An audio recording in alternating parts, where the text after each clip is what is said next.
भाग 16। जेल जीवन की झलक। जेल जाने के पहले जेल के संबंध में हृदय में नाना प्रकार के विचार काम करते थे।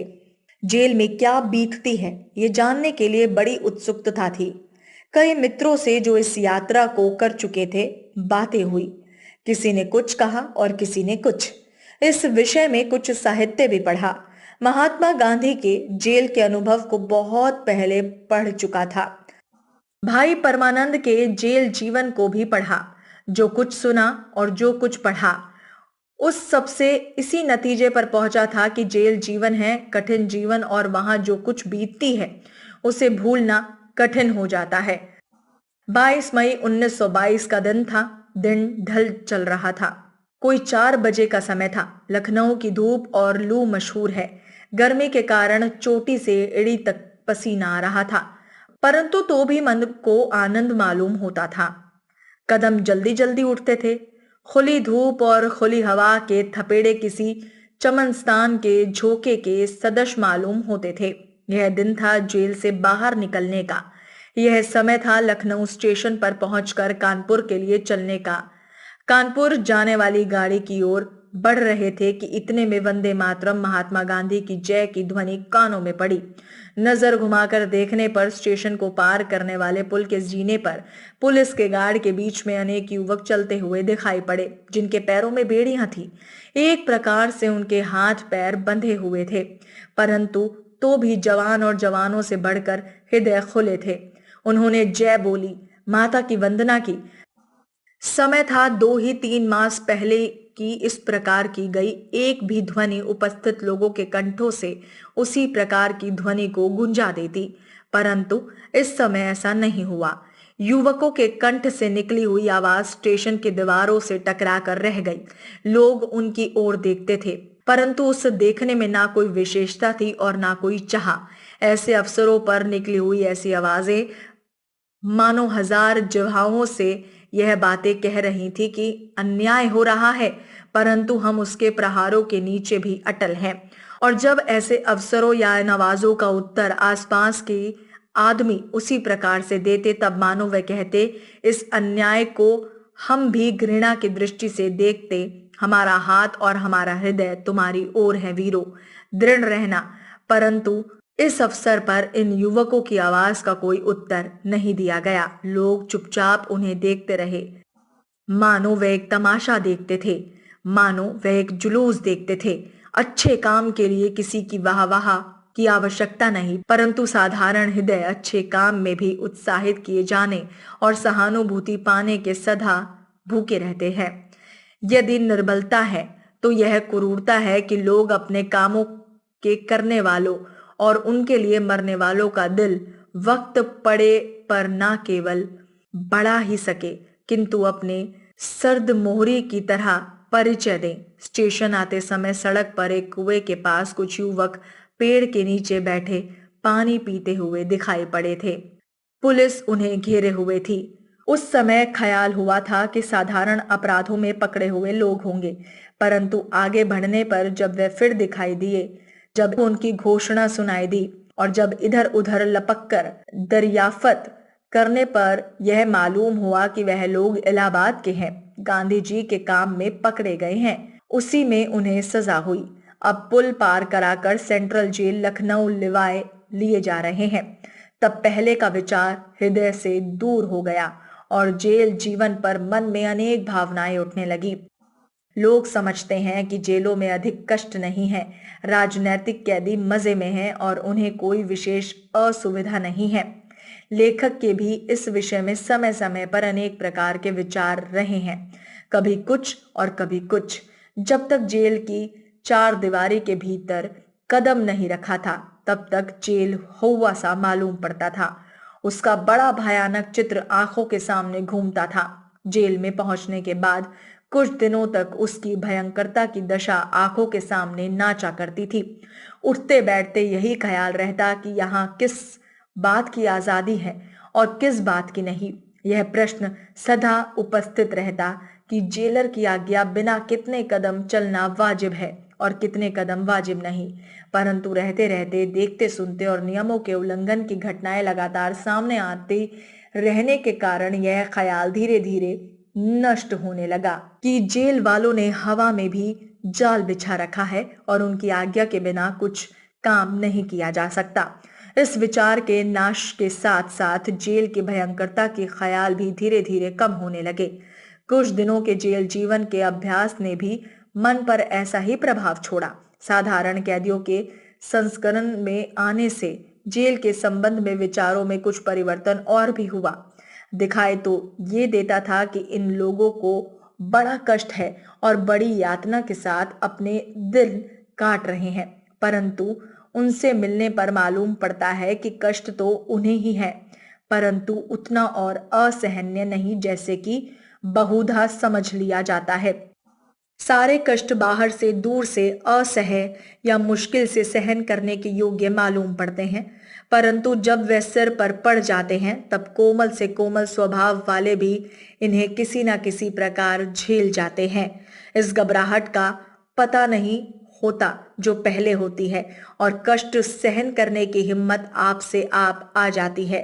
जब विशेष व्यवहार पाने वाले कैदी लखनऊ जिला जेल में जमा किए गए और सैकड़ों युवक राजनीतिक मामलों में ही पकड़े जाकर साधारण कैदियों के बीच में रखे गए, उन्हें कष्ट मिला और कठिन से कठिन परिश्रम करना पड़ा, तब लेखक का ख्याल है कि शायद उन्हें उन कष्टों की इतनी पीड़ा ना हुई होगी जितनी चिंता उनके कुछ भाइयों को हुई जो विशेष व्यवहार पा रहे थे और जिन्हें कैदियों की कठिनाइयां अधिक विषम रूप से नहीं सह। इन लोगों ने अपने विशेष व्यवहार को क्यों नहीं छोड़ दिया था, इस पर फिर आगे चलकर लिखूंगा। इस समय तो यही बात सामने है कि जेल जीवन का रूप किस अवसरों पर आंखों के और मन के सामने कैसा था। जेल से निकलने के कुछ घंटे पश्चात कुछ घंटों के लिए जेल जीवन की विषमता का विचार हृदय से बिल्कुल निकल गया था। नया वायुमंडल था, बिछुड़े हुए मित्र मिले थे, दुनिया के दर्शन फिर से हुए थे, चिड़ियां चारों ओर से चहचहा रही थी, हवा के झोंके धीरे धीरे इधर उधर डोल रहे थे। सड़कें, मंदिर, मस्जिद, बाजार, दुकानें, भीड़, इक्के, गाड़ी आदि बहुत दिनों से नहीं दिखाई दिए थे। एकदम दृष्टि के सामने दुनिया के भंडार की अनेकानेक चीजें आ गई। चार दीवारी के भीतर बंद शरीर और केवल कल्पना भूमि में विचारने वाले मन के सामने नाना प्रकार की वस्तुएं और शक्लों के एकदम सामने आ जाने के कारण कैद की बातों की बिल्कुल याद ना रही। हर बात अच्छी लगी, हर वस्तु में कुछ नवीनता सी थी। तेज धूप तक में आकर्षण था, चलती हुई लू तक में ठंडक थी। ध्यान कुछ ऐसा बटा कि जब इलाहाबाद के युवक सामने आए, महात्मा गांधी की जय कानों में पड़ी, तब मानो होश में आ गया और जेल जीवन की बातें याद आ गई। जेल के सुख और दुख सब एक के बाद एक दृष्टि के सामने आए जो उन लोगों को प्राप्त हैं जो जेल के विशेष व्यवहार पा रहे थे, और वह कठोर कठिनाइयां भी जिनके पास में हमारे सैकड़ों वीर जकड़े हुए हैं और जिनकी जकड़न में जकड़े जाने के बाद इलाहाबाद के वह वीर युवक माता और महात्मा गांधी की जय पुकारते हैं। हाथों और पैरों में आभूषण पहने और चारों ओर कड़े पहरे से घिरे हुए जा रहे थे।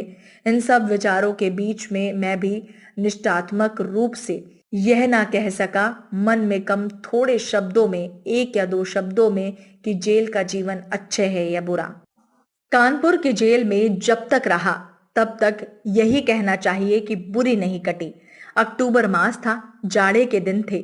चिंता थी कि जेल में पहुंचते ही कपड़े काफी मिलेंगे या नहीं, परंतु जब जेल के फाटक ने दुनिया और अपने बीच में एक गहरी गांठ लगा दी, उधर के लोग उधर और इधर की सीमा बांध दी, तब जेल के दफ्तर में पहुंचते ही जेलर ने कहा कि आप अपने कपड़े इस्तेमाल कर सकते हैं। आपके साथ विशेष व्यवहार रखने की आज्ञा हमें मिली है। सिविल वार्ड में रखा गया। कोई 10-12 गज लंबी और चौड़ी जगह थी। बीच में एक बैरक बनी हुई थी। उसके भीतर 9-10 चबूतरे बने हुए थे। इस बैरक में वो लोग रखे जाते थे जो दीवानी के मामलों में सजा पाते थे।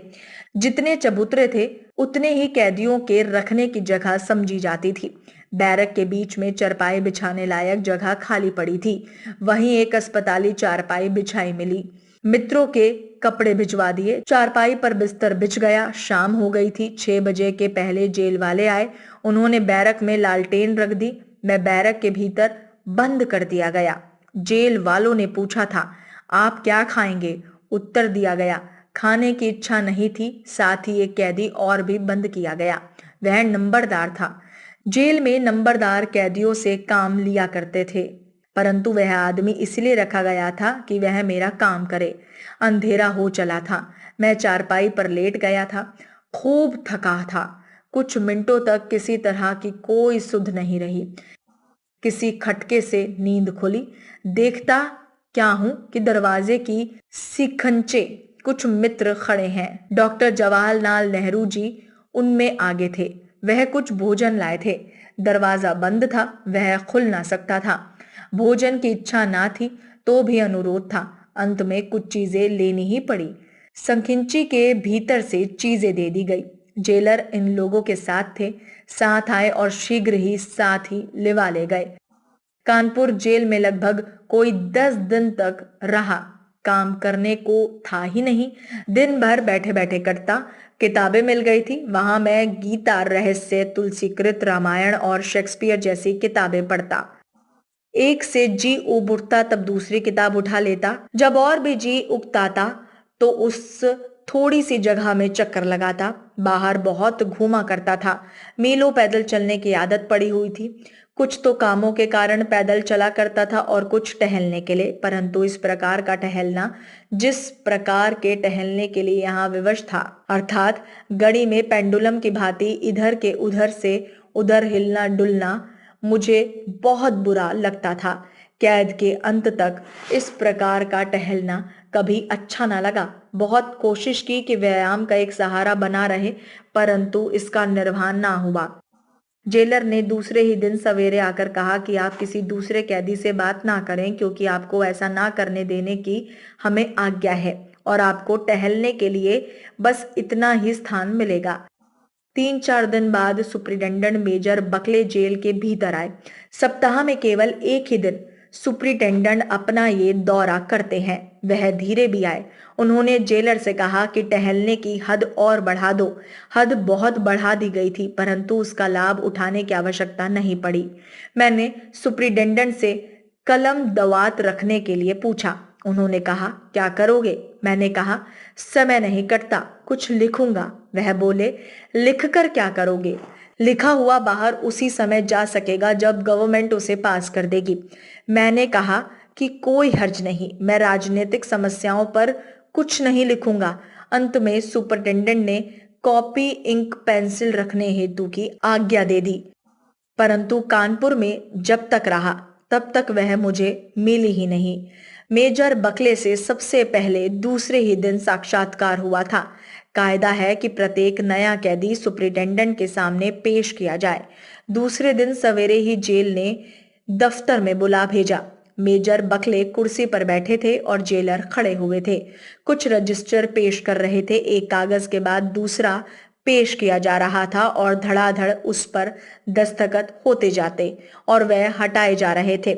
मैंने उन्हें जब काम में व्यस्त देखा तब पुरानी आदत के अनुसार एक बड़ी कुर्सी पर जा बैठा। जेलर ने मेरी ओर देखा। वह बेचारा कुछ घबरा से उठे। साहब के सामने कैदी कुर्सी पर बैठा था और उस पर भी दिल लगी ये थी कि ना तो उसे कुर्सी पर बैठे रहने दे सकते थे और ना उससे यह कह सकते थे कि उस पर से उठ जाओ, परंतु बुद्धि ने उनका साथ दिया। उन्होंने नंबरदार से कुछ कहा। वह मेरे पास, आप अपनी बैरक में चलिए, जब जरूरत होगी तब आपको बुला लेंगे। मैं चला गया। थोड़ी देर बाद फिर आदमी पहुंचा कि चलिए। इस बार मेजर बकले सिर उठाए बैठे थे। पहुंचते ही राम राम हुई। उन्होंने नाम पूछा। बतला देने पर वजन लिया गया और रजिस्टर में कुछ बातें लिखी गई। इसके बाद मैं अपने स्थान में भेज दिया गया। एक दिन शायद 26 अक्टूबर के सवेरे असिस्टेंट जेलर मेरे पास आए और बोले, आप अपना सामान संभाल लीजिए, आप लखनऊ जेल भेजे जा रहे हैं। मुझे अपने नंबरदार के बिछुड़ने का अफसोस था, परंतु कानपुर जेल छोड़ने का अफसोस न था। इस जेल में तकलीफ ना थी, परंतु अकेले होने के कारण समय नहीं कटता था। यहाँ तक कि दिन में घंटे मिनट तक गिन डाले गए थे। बैठे बैठे बहुधा दीवार के पास से सन सन और फड़ फड़ करके जाने वाली ट्रॉम गाड़ी के आने जाने की संख्या गिना करता था। कुछ मिनटों की आमदरफत के आधार पर हिसाब लगाया करता था कि सवेरे से लेकर 11 बजे रात तक ट्रॉम इस पटरी पर से कितनी बार आई और गई होगी। एक दिन उकताकर बैरक भर में कितनी ईंटें लगी हैं, कितनी ईंटें काम में आई, उन सब की गिनती गिनता रहा। पढ़ते पढ़ते सिर भारी हो जाता, तब यह काम करता। जब समय इतनी कठिनता से कटता था, तब इस जेल को छोड़ना बुरा कैसे लगता। 4 बजे के पहले ही लखनऊ सेंट्रल जेल के फाटक पर जा पहुंचा। फाटक खुला और उसी प्रकार जिस प्रकार वह चोर, डाकू और हत्यारों के स्वागतार्थ सहस्त्रों बार खुल चुका था, और हम लोग भीतर दफ्तर में पहुंचे। लावारिस माल के भांति कई मिनट तक इधर उधर भटकने के पश्चात एक बूढ़े मुंशी जी के पास गए। धीरे धीरे मुंशी जी ने कागज पत्र खोलने और धीरे धीरे पूरे आराम के साथ उन्होंने रजिस्टर में लिखना प्रारंभ किया। पुलिस वालों ने कुछ जल्दी करनी चाहिए क्योंकि उन्हें तुरंत कानपुर लौट जाना था, परंतु मुंशी जी ने उन्हें ऐसी फटकार लगाई कि बेचारे सिकुड़ कर रह गए। मेरी जन्मपत्री अभी बन रही थी और उसे मुंशी जी बना ही रहे थे कि इतने में कमरे में एक कोने से वंदे मातरम की ध्वनि सुनाई पड़ी। देखता क्या हूं कि एक महाशय कैदी की पोशाक में मुझसे वंदे मातरम कह रहे हैं। मैंने पूछा और उन्होंने बतलाया कि मेरा नाम श्री गोपाल है और लखनऊ में भाषण देने के अपराध में 2 वर्ष की सजा हुई है। इस समय लखनऊ की डिस्ट्रिक्ट जेल में भेजे जा रहे थे। अभी तक उनके साथ साधारण कैदियों का सा व्यवहार होता था, परंतु अब उनके साथ विशेष व्यवहार किए जाने की आज्ञा आ गई थी। विशेष व्यवहार वाले राजनीतिक कैदी जिला की श्रेणी में था, परंतु मुझे भेजा गया था सेंट्रल जेल में। श्री गोपाल जी बोले, आप भी जिला शीघ्र ही भेजे जाएंगे। मैंने उत्तर दिया, देखा जाएगा। श्री गोपाल जी के पैर में कड़ा पड़ा हुआ था। वह मुंशी जी से बिगड़कर बोले, शीघ्र ही इस कड़े को कटवाइए। कड़ा काटा जाने लगा।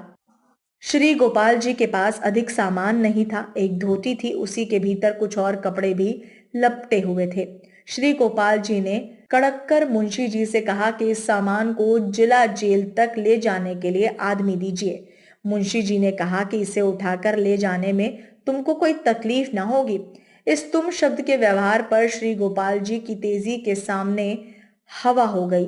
अंत में लाचार होकर मुंशी जी को श्री गोपाल जी की धोती जिला जेल तक लाद कर ले जाने के लिए आदमी भी देना पड़ा। श्री गोपाल जी की ये निर्भीकता थोड़े ही समय में बहुत बढ़ गई थी। पहले तो बेचारे ने बहुत कष्ट सहे थे, यहाँ तक कि जेल में आते ही उन्हें कुएं से पानी खींचने का काम दे दिया गया था। आदमी मजबूत थे, शायद इसीलिए उन पर यह भारी बोझ रखा गया। चक्की भी पीसनी पड़ी थी। अब दिन बहुरे थे। राजनीतिक कैदियों से काम लेना बंद कर दिया गया था। श्री गोपाल जी की तकलीफों का खात्मा हो चुका था और अब एक प्रकार से कुछ आराम के दिन आ गए थे। विशेष व्यवहार में अनेक सुविधाएं थी। सबसे बड़ी सुविधा ये थी कि उस समय जिन राजनीतिक कैदियों के साथ विशेष व्यवहार किया गया था, उनसे जेल वाले डरते थे। जेल वाले कैदियों को पशु के समान मानते रहे हैं, जो चाहते सो उनके साथ करते रहे हैं। जब इन्होंने विशेष व्यवहार पाने वाले नए प्रकार के कैदियों को देखा तो उनकी समझ में ही नहीं आया कि ऐ लोग भी कैदी हैं। इसीलिए पहले पहल वे इस श्रेणी के कैदियों से बहुत डरते थे, उनका बहुत आदर करते थे और उनके आराम का पूरा ख्याल रखते थे। बातें यहाँ तक हुई थी कि डिस्ट्रिक्ट जेल लखनऊ के जेलर और उसके मातहत लोग विशेष व्यवहार पाने वाले राजनीतिक कैदी को झुक झुकाकर सलाम करते थे और बहुधा उसे हुजूर शब्द से संबोधित करते थे। परंतु अब वे दिन गए। अब जेल वाले समझा दिए गए हैं कि विशेष व्यवहार की हद कहाँ तक है। इसे समझ लेना या समझा देने का नतीजा अब यह निकल रहा था कि जेल वो अपने पहले के व्यवहार का बदला सूद ब्याज सहित आजकल वसूल रहे हैं और राजनीतिक कैदियों को पग पग पर जलील कर रहे हैं। छोटे हृदय वाले सदा ऐसे ही करते हैं। जब उनके सामने भय होता है तो वह चरणों के नीचे ही धूल चाटते हैं, और जब उन्हें किसी बात का डर नहीं रहता तो घमंड में चूर हो जाते हैं और आकाश तक सिर पर उठाकर चलने का प्रयत्न करते हैं। हाँ, तो बात श्री गोपाल जी की हो रही थी। विशेष व्यवहार की प्राप्ति ने श्री गोपाल जी के मनोवृत्तियों पर भी जोरदार काम किया था।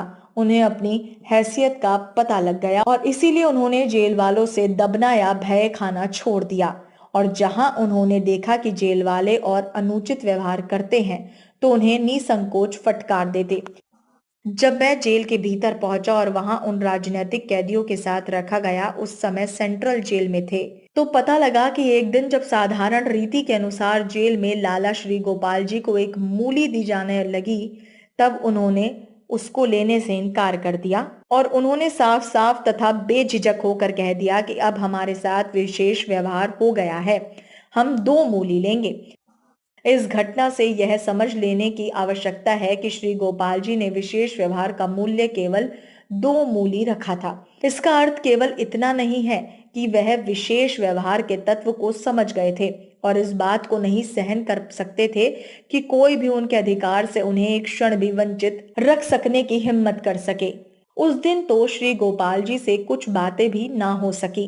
वह डिस्ट्रिक्ट जेल चले गए थे, परंतु बाद में कोई 2 मास के बाद उनसे डिस्ट्रिक्ट जेल में भेंट हुई। उनका साथ अंत तक रहा। बेचारे सीधे आदमी हैं, हिंदी भर जानते हैं, राम नारायण के बड़े भक्त हैं। वे सबकी सह भी लिया करते थे। इस समय भी वह डिस्ट्रिक्ट जेल में है। अभी उनकी रिहाई में लगभग 7-8 मास। भाग 17 धर्म है। जिन